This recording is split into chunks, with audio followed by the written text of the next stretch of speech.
আপনারা কে কে বলতে পারবেন যে আমি কোথায় চলে আসছি? তো চলেন বলা যাক আজকে আমরা কোথায় যাচ্ছি। আজকে আমি, মুনিফার আম্মু, মুনিফার বাবা আজকে সকাল ভোর ৬টা বাজে ঢাকা থেকে সিলেটে আসছি আমরা। এসেই মানে কোনো রকম ২ ঘন্টা ঘুমাইছি, ঘুমাইয়াই মানে বাসা থেকে বের হয়ে গেছি ঘুরতে।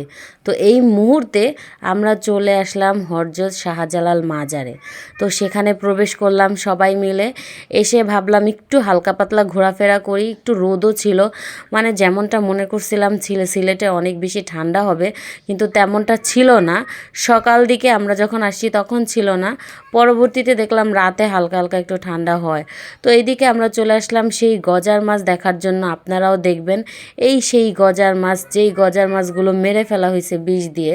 এগুলো তো গজার মাছ কিনা আমি নিজেও জানি না, সত্যি কথা। এগুলো আসলেই কি গজার মাছ নাকি টাকি মাছ, শোল মাছ এগুলো বড় করে করে পালতেছে, একমাত্র উপরওয়ালাই ভালো জানে। তো মুনিফা একটু মাছ খাবার নিয়ে কিনে ও খাবার দিল, তো ওগুলোই ভিডিও করে আপনাদের সাথে একটু শেয়ার করলাম।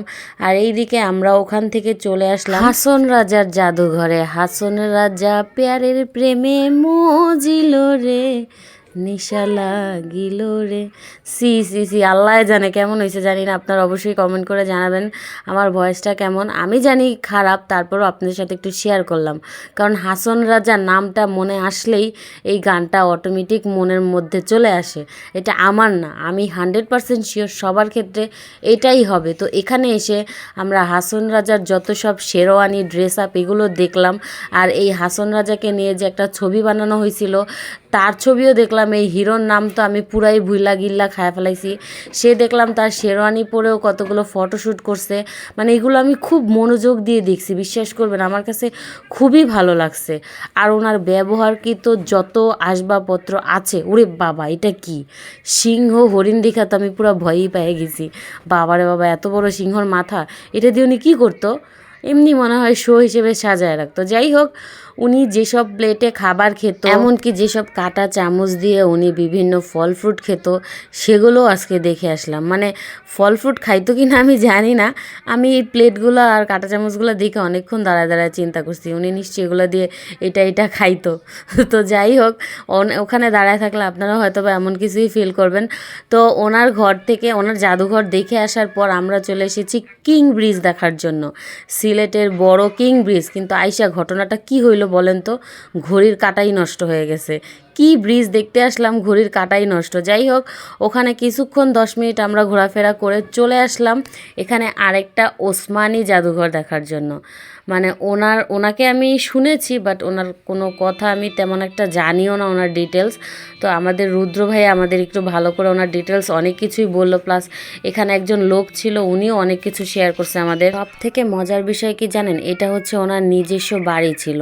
এই বাড়িটাকেই উনি মারা যাওয়ার পর একটা জাদুঘর বানায় ফেলছে। আর আমি তো জানতামই না উনি নাকি বিয়েই করে নাই। আমি তখনই বুঝতে পারছি, মানে হঠাৎ দেখি ওনার ফার্নিচার এত কম, রুম 2টা, এক রুমে ওনার মা ঘুমাইতো, আরেক রুমে উনি থাকতো, আরেক রুমে এমনি হয়তো বা কেউ গেস্ট আসতো, তাহলে উনি ওনার ওয়াইফ নিয়ে কোথায় ঘুমাইতো? পরে রুদ্র ভাই এত হাইসা বলতেছে যে আরে বোকা, উনি তো বিয়েই করে নাই। তো যাই হোক, মানে ওনার ঘরটা বাড়ির পুরোটুকু একটা জাদুঘর হয়ে গেছে। উনি যেসব ফার্নিচার ইউজ করতো প্রত্যেকটা জিনিস জাদুঘরের মতো, মানে উনি খুব এক্সপেন্সিভ জিনিসও ইউজ করতো, যেমন ফ্রিজ।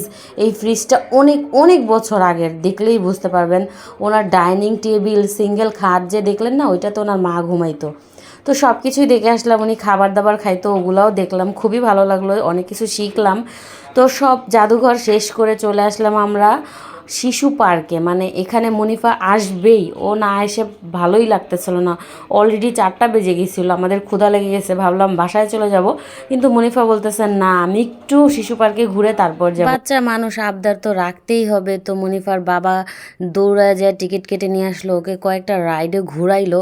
ও রাইডগুলো এত ভালো ছিল, মানে আমার এই যে ও যে গাড়িতে মানে ঘুরতেছে না, এটা দেখে আমার না খুব ইচ্ছা করতেছিল ওর পিছনে বসি, কিন্তু আমার অ্যালাউ ছিল না। আর মাশাল্লাহ হাত্তির মতো শরীর, তো এই শরীর নিয়ে কীভাবে এখানে বসবো, মনিফারে নিয়ে ডাইবা পড়বো। যাই হোক, তো এইদিকে মনিফার দোলনায় চড়তেছে দেখেন, আর এত সাহস এই বুড়িটার, দোলনায় যখন উঠতেছে হাত ছেঁড়া ছেঁড়া উঠতেছিল। আজকের মতো আলহামদুলিল্লাহ অনেক অনেক জায়গায় ঘোরাফেরা হয়ে গেল, অলরেডি অনেক সন্ধ্যা হয়ে গেছে, আর আমাদের পেটের অবস্থাও খারাপ, কারণ আমার শাশুড়ি আমাদের জন্য রান্না করে বসে আছে, বলছে বাহিরে যেন আমরা একটা ফোঁটা কিচ্ছু না খাই। তাই ভাইয়াও আর অপেক্ষা না করে আমাদের নিয়ে দৌড়ায় চলে গেল বাসার উদ্দেশ্যে। আপনাদের সবাইকে অনেক অনেক ধন্যবাদ আমার পুরো ভিডিওটা আমার সাথে দেখার জন্য আর আমার বক বক শোনার জন্য। আল্লাহ হাফেজ।